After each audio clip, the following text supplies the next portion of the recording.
The Rant. Meet Christina and Eric. What grinds their gears? The experts in the fields of architectural design, pre-construction, construction management, fine cabinetry. The Rant, a podcast by One York Company. Clap. You have to clap with like the cup. Clap with the cup. You weren't a cheerleader, obviously. Cup your hands. I'm sure she's going to love that in post. She's like, ow, ow,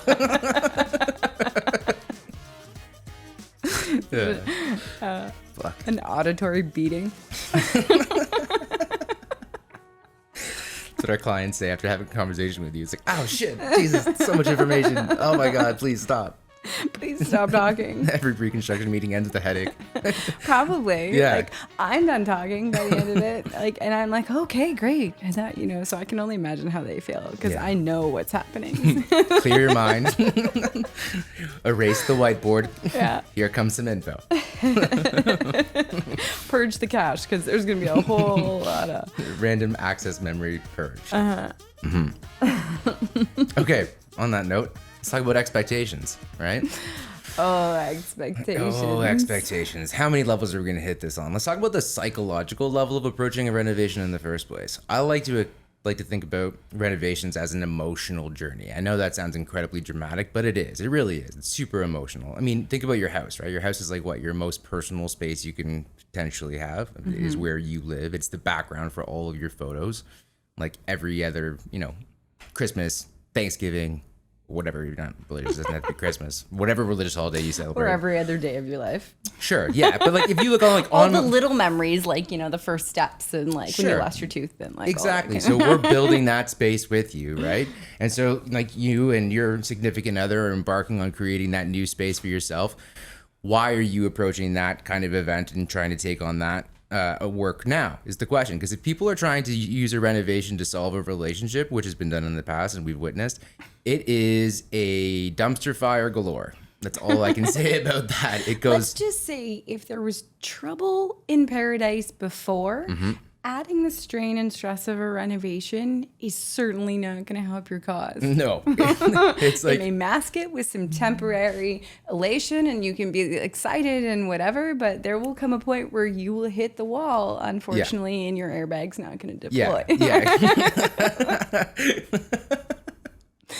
Oh man, right through the windshield, no seatbelt. Yeah, it's that that TikTok that you watch with the Bronco. Oh yeah, that was scary. Christina has a Bronco, which is super cool. She looks really great in it. But then she showed me this video where it was like... It was crash tests of all the SUVs, and they all stood up. The Ford Explorer just kind of bounced against the wall. It was like 60 kilometers an hour or something. Again, there's a brick wall on the other side, and this transport truck comes, and it hits them.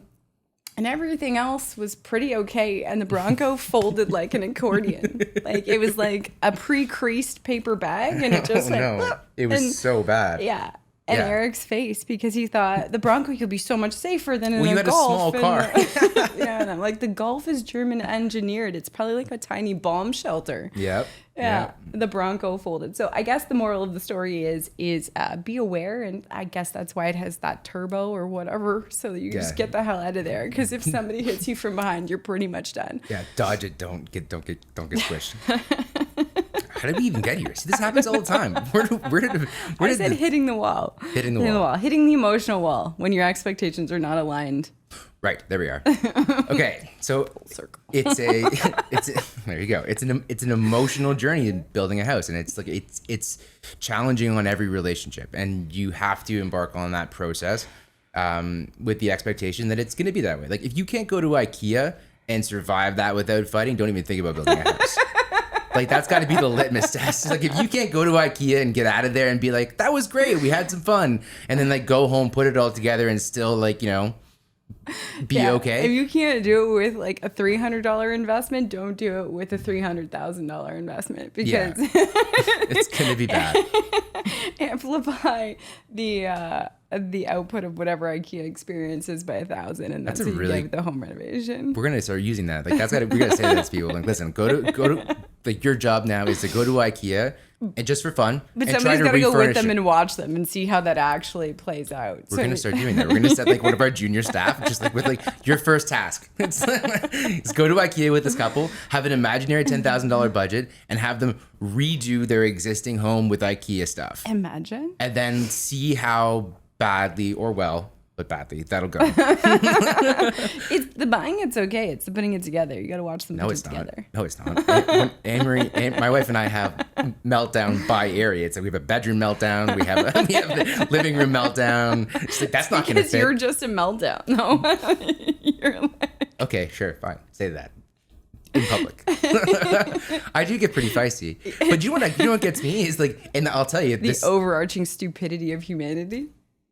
Just the people in IKEA that don't know how to walk. Yeah. It's like that kills me, man. Like you have no sense of where you are, and they're cruising middle of the lane, and you just stop. No sense of self-awareness. Like, no, yeah. You can't do You're that. the only one in the store. Please Yeah. take up the entire aisle. Sure. I'll wait here patiently because I have nothing else to do with Yeah, my just time. stop there. Just stop there and get your Ektorp and come back. And then they give you a dirty look when you go around them and you're like, Yeah. oh, I'm sorry, was I disturbing you in your own little world? Or I move their shit out of the way. I don't do that. I do. You do that. There's a difference. Yeah, no, I do that. And then I'm a sayer, you're a doer. I also move their shit out of the way and take one item out and put it on the shelf beside it. So when they get to the checkout, they're like, oh, you're missing part 3 of 85. Fuck you, get out of my way. That's even worse. I know. That's like, yeah. You thought you were evil. I know. I would just say something. You're just like, let me just low key fuck your life right up here, so that next weekend you'll be back here doing the same thing because you got to get the part. Yeah, I lay that mental landmine for you when you get to Claymore and tripwire that when you get home. And you're like, hey, babe, can you get me that? And you're like, what? You lost it? And then it's like, boom, it's over. Divorce. Which is also what happens in your renovation if you, Yes, you're not exactly. prepared on an emotional level to go through it with someone else. I love it when some clients make decisions behind the other client's back. That's a really good one. Oh, yeah. Remember that? Why did you let my wife spend X, Y, Z? And it's I like, don't let your wife do anything. You're making a lot of assumptions that are incorrect in that sentence. The assumption was that when you go home, you talk about these things and Yes. there's like open lines of communication and this is not a one-sided thing. So, from our perspective, we're assuming you're aware. Yeah, we got a phone call. Yeah, background here is I got a phone call, angry person, and he was yelling at me saying that the price or the cost of their tile or something was over. And then at the end, I'm like, I was so shaken. Like, I didn't understand why he was angry with me. And then all of a sudden, it was like, why did you let my wife spend that much money? I'm like, what the? You're like, I don't let your wife do anything. And why didn't you have a conversation with her? Why also were you not shopping with her? Yeah, so many things here. I'm like, It's yeah. a joint, like. Okay, back to what we were saying. Embarking on the renovation, like in a solid mental state, very important. Yes, let's just qualify that. You have to be like emotionally stable to embark on the emotional journey of building your house because it's an emotional place. It's your home after all. For them, it's an emotional place. Yes. For us, it's a place we want you to be happy with. For you, it's the place that you will have as the background of your life. Yeah, you're going to Six Flags though. That's the equivalent. Get on the biggest roller coaster you're going to go on, and there's going to be ups and there's going to be downs. And if you walk Yes. into it saying, it's going to be fine. I've never been on a roller coaster before, but I'm sure it's okay. And then you're met with like the behemoth. Oh yeah, It's a bad experience, that's right? a good analogy. Also, roller coaster. Even we did this once. Didn't we do this as like a graph one time with like the construction schedule and like how it's an emotional roller coaster for our clients? Because it's like, oh, demo. Oh my God, so much got accomplished, and then there's a big lull as you reconcile all that information. Oh yeah, there's an emotional. So it's like super excited out of the gate. Demo, they're like, okay, cool, this is great. They're excited, they're nervous. It's one big thing. Mechanical comes and it takes for fucking ever, and it's like, why is nothing happening? That's where the anger sets in because they don't understand what's happening behind. There's so much going on in the background, and it's like slow, fast. You know what I mean? So, Right. and then so that's where the first peak of emotion comes in, and it's like they're not prepared for it because in their mind they're thinking HGTV and like this is just this linear process that has no hiccups and it all goes smoothly and that's great, but it's not. That's not what it's like. Yeah, that's not real life. Oh. Ha. Sorry. That was like the Janet Jackson, what's it called? The wardrobe I have malfunction? a wardrobe. Well, I'd rather my fucking headphones fall off than my top. So It would be impressive if it fell off here. It's like doing nothing. What was that holding that shit up? Like, yeah, it is a summer dress, but like it's got straps. We're not at risk. Sorry. Yeah, it should hold up a little bit better than that. Wind comes along, you're just all of a sudden like naked walking down the street. Holy shit. I had a wardrobe malfunction with those like Halara pants. They look like pants that were all folded over, and I was like, oh, your Jedi pants? This is great. Yeah, my Jedi pants. And then the wind blew and it pulled the whole leg back, and my whole ass cheek was just like exposed on that. And I was like, oh wow, yeah, no, I wasn't expecting that. So amazing. Learning curve. All right, so where did we come back to expectations again? Roller coaster. Roller coaster. The roller coaster. Oh, right. So yeah, so let's just do it quick. So demo, everyone's super happy. Got done a lot of quick. It got done a lot of quick. Oh my god. Demolition happens. Clients are very happy. A lot of things are changing, and then all of a sudden we have a lull because now we're reconciling all the models. We're making sure all of our assumptions right, and then there's a little bit of a lull there, and then all of a sudden they get the framing team in. Oh, framing team! Everybody loves the framing team. There's man glitter everywhere. People are happy. Walls are going up. Whoa, super my new super roof. cool. Yeah. Yeah. Oh my god, I gotta go. It's like we're gonna be done next week, and it's like no. Okay, and then framing's happening, and then once again we have a pause out because then we have plumbing going in, which doesn't look like a whole bunch, but it does occur, and then mechanical, and then electrical. But still, to people looking at it, it looks like just framing. Because you know what it is? It's because it's behind the walls, and they're so unaware of it in their actual, like what space they're living in now, that they don't recognize, like, if you get that wrong, and if it is not perfect, like, there's no going back. So it's better to take the time to be, like, proper and organized and, like, do the double checking and do this and not have somebody after the fact, like, give them the opportunity to say, okay, are you really sure before I spray foam this, you don't want this wall sconce? Right. But that's a major pain point for clients, is that client communication and like maintaining the conversation with people, like our clients at that time, because it's like, we know for us, it's relatively uniform. I know a lot of things are going on for your project, whether that's happening on site or here. Also know you're going to be a psycho at this point. So like we're braced for it. We're ready. And we're like ready. Yeah. And then we're like, and they'll come down off of it. Yeah. And then, okay, so then we're doing mechanical, electrical, plumbing. That's going in. By the time, we get into insulation, people are elated. Because it's like, yes, we're on it's to happening. Now it's happening. We're back. We're at pace again. And then the boarding happens. And then everyone's like, yeah, we're moving in next week again. And then you have almost a month. And they're like, why is this still happening? Everything happened so quickly in that first week. And it's like, yes, because now we're waiting for drying time. So when they say it's like watching paint dry, it almost the same thing. Yeah. We're just sitting here waiting, and like you can't do anything. If it doesn't dry, you cannot, do not pass go, do not collect 200 because you can't put another layer on until this is dry. Yes. And then also it's like, if it's in the middle of the summer, like right now, and it's like humid as shit. Yeah. And it's basically a rainforest. So it's like you're trying to.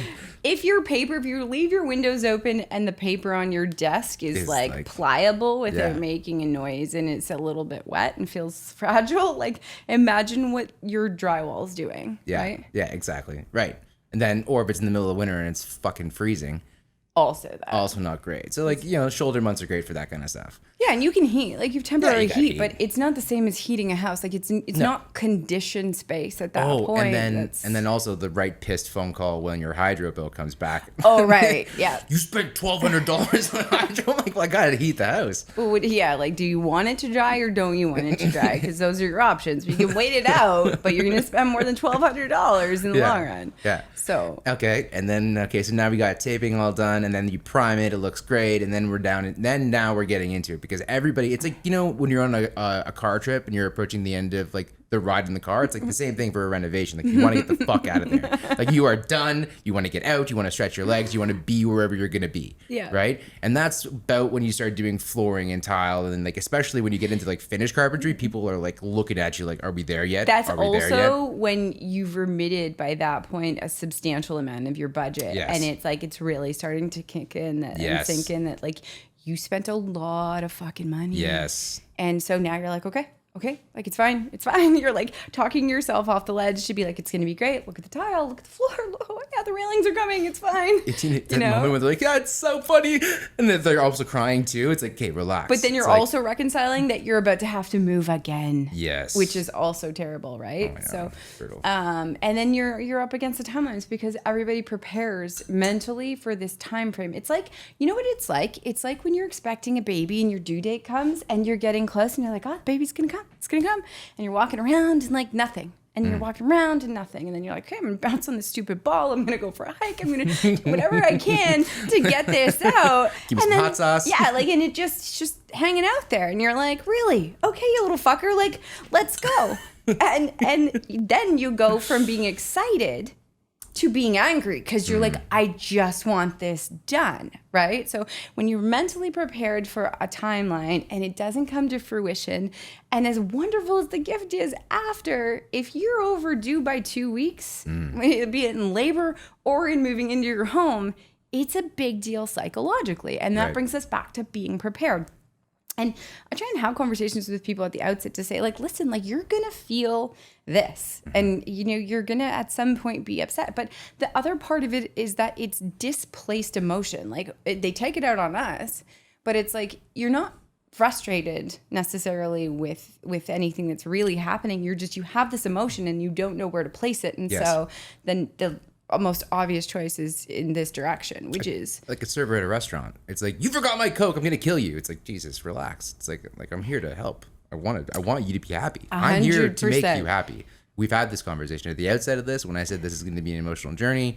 We all got to be like, you know, arm in arm. Remember when we had that talk at the beginning and I said, we're going to do this emotionally and, you know, you need to be prepared. Right. So it's aligning the expectation that as much as you can plan for something, you also have to be prepared for the contingency. Like, this may not necessarily target or track the way that you're expecting them. Like, if you were planning to move in the week before your kids go to school, that's a bad idea. At the outset? Yeah. No, don't. Like, well, we're going to plan this renovation. It's going to end on August 12th, and we have school starting September 9th or whatever it is. Yeah. Wow. And it's like, that's not realistic. It's the same way. It's not realistic. It's just that it's a dangerous proposition in terms of the fact that you're not allowing for any It's one contingency. version of reality. Yes. It's one version of what could happen. It could right? happen. But you also have to be prepared if you are so attached to that outcome that you can't conceptualize that there needs to be a plan B or C or whatever, and you need to make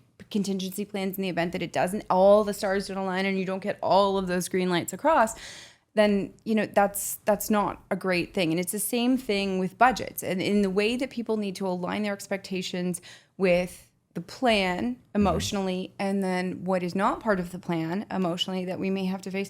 People need to do that on a budget side as well, because it's like, there's your budget, there's your, you know, we've gone through all the planning, we know what all the things are. You know, at a class A, you're still plus or minus 5%.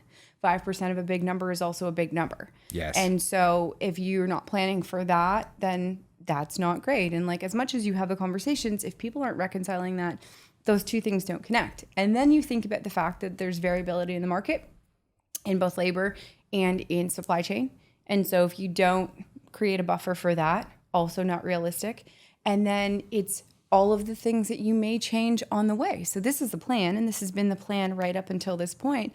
But then you get there and you have a aha moment where you're like, you know what, if I'm this far in, I just want to do the pad footing at the back for the new garage. And then it's like, actually, you know what, access might be an issue. Let's just build a new shed or a new, let's do the foundation for the future garden suite. And it's these things that come up that were never part of the plan, ever, that you are now incorporating, but you're not aligning that price with this price. So then when you get to the end, you're like, oh my God, I'm super close to the threshold of this resource that I have. It's like going shopping at Costco when you're hungry and you get to the checkout and you're like, holy shit, $1,200. That's exactly what it's like. Yeah. That's exactly what it's like. And so having been to Costco and knowing what happens and like being informed enough to do that, if you're still not eating before you go or should eat before you go. Yeah, like you're setting yourself up for failure. But that's it. The expectations revolve around the fact that you need to be able to have critical conversations, those crucial conversations with people about these challenges at the outset. And like not everybody is set up well to do that. Because like people don't want to hear bad news. there's a bias of information. People will not accept bad news just because they don't want to hear it, because it doesn't fit into that idea that they've now made in their own head. And so they're like, oh, my renovation's going to cost $400,000. And then they basically will shop around that price until they have someone say yes so they to hear it. what they want. Right. That doesn't make it true. That doesn't make it true. That makes it what you're okay to acknowledge, but it doesn't make it true. And then eventually what you will find is someone who's willing to just tell you what you want to hear, then take your deposit, and then just get you kind of screwed along the way. Right, which is not what you want. No. But you need to have that. That's why we have evidence-based pricing. It's ultimately, it's not that I, Eric, am telling you that your renovation is this price. I'm saying that the measured area that we have on our quantity takeoff aligns with this market value, which is the output of this price. Also, the thing is that if you have a budget of $700,000 and that's all you have to spend, don't plan a renovation for $700,000. Don't. Either you have, $300,000 sitting there as a contingency to be safe for extra carrying costs of your lifestyle if this runs long, site conditions, change orders, variability in market pricing, any inaccuracy in scope of work as its outset, because it is just an estimate and, you're planning, but it's not perfect, then you're not setting yourself up. So either you have an extra amount of money aside from what it is you said that is your maximum budget, or if you're working with your maximum budget and that's transparent, then you need to plan a renovation that's like 30% less than that, so that you have that peace of mind, because things are changing rapidly and nobody has any control over it. But the only way you can fight against that price uncertainty, and price uncertainty is the number one pain point for our home buyer demographic. 100%. People not knowing what the cost is the number one thing, followed up by how long is it going to take. Okay, so how are you going to fight those two unknowns? It's going to be through decision, and it's going to be through discovery. We've touched on this before, but you have to then work with somebody that you trust, have that person have those crucial conversations with you about the emotional expectation and then the actual real financial implications of those decisions along the way. Yep. And then keep a dialogue going throughout the renovation so each person feels comfortable. And if you can't find that balance, then you're going to be in for a world of hurt, because the whole trick here is that this is an emotional journey. You're spending a lot of money. It's a personal space, and it needs to be perfect because you're going to be paying for it for the next 50 years. So finding that right person at the outset who's willing to have those tough conversations and be there with you and for you is going to be, that's it. It's paramount. That's it. That's all I can say. And for clients, like being open to really hearing what's being told to you, because it's you have to be able to understand that when people tell you, if a builder tells you it's going to be X, Y, or Z, and they know that you're not going to be comfortable with that number, but they're telling you that anyway, and they're risking losing the job. Like, they're telling you because that's a realistic expectation. You know, they're not telling you what you want to hear. They're telling you what you need to hear. Yeah. And that doesn't happen often enough. And I have that conversation. I would say that probably a quarter of my sales calls end up with me talking myself out of a job. It's like, we had a call for a person not too far away from us, and perfect demographic. Like, they have they're probably like late 30s, both professionals. They have one child, they have another on the way. They have a house in the 80s. They wanted to do a third story and push it back. And I'm like, wow, like, it's not a great house in the first place. Like, it's kind of an ugly duckling on the street. Yeah. And you know what I mean? It's not that it doesn't have that 1920s character, and they wanted to do that major renovation too, but they had renovated it 10 years ago. I'm like, look, there's perceived value in the marketplace for that house currently. And now you want to take that value out, and then you want to spend another $1.3 million on your renovation of that house. You're going to be underwater so far there. What you're really looking for is not a renovation. You're looking for a different house. That's another topic, and that's something I think we covered another day, but perceived value. Right. And clients' version of what they think things are worth. And the reality of what that actually is, because those two things are often not the same. I had another conversation yesterday with a woman who was like very upset with me when I wasn't giving her numbers on the call about how much her renovation was going to be. But then she's like, she had an older home in the 20s, and she had an extension up the rear that was one level, and in that extension was her kitchen, and she wanted to put an addition on top of the existing extension on the rear. But her kitchen was there, but she wanted to keep her kitchen. And I'm like, there's a 98% chance that kitchen is going to get goofed up in some way, because we're taking the roof off directly above it, right? But that was not something that she was willing to accept. She's like, well, I'm going to find somebody who's going to do it. I'm like, well, you're going to find somebody who's going to tell you to do it, and then they're going to fuck up your kitchen, and then you're going to be like, wow, I really wish I took the advice earlier. Yeah. Like, you have to be receptive. It's like, if you start arguing with your heart surgeon as to how you're going to perform that bypass, it's like, what are you doing? What are you doing? Do you really think that you know better than they do? Yeah. No, you don't. You're just being asinine, and now you're going to make it difficult and then end up hurting yourself. But then that's the other part is like, I would rather align expectations out of the gate and say, listen, you can't afford to do this or Yes. whatever, than say you can't afford to do this, or, have you be helpful or lead you to think that you can afford to do this for that price point through conversations because you're not receptive to hearing other things. And then have you be beside yourself or angry or upset with the experience or any of that kind of stuff after the fact because you didn't want to listen. And Right. it's like, You have to go into this kind of thing eyes wide open, and like that's, I guess, another, like, we're started back here with the emotional side of it. It's like there's an emotional intelligence to embarking on something like this with somebody you don't know. It's like you have to like have a little bit of faith, have a little bit of trust in the fact that we know what we talk about.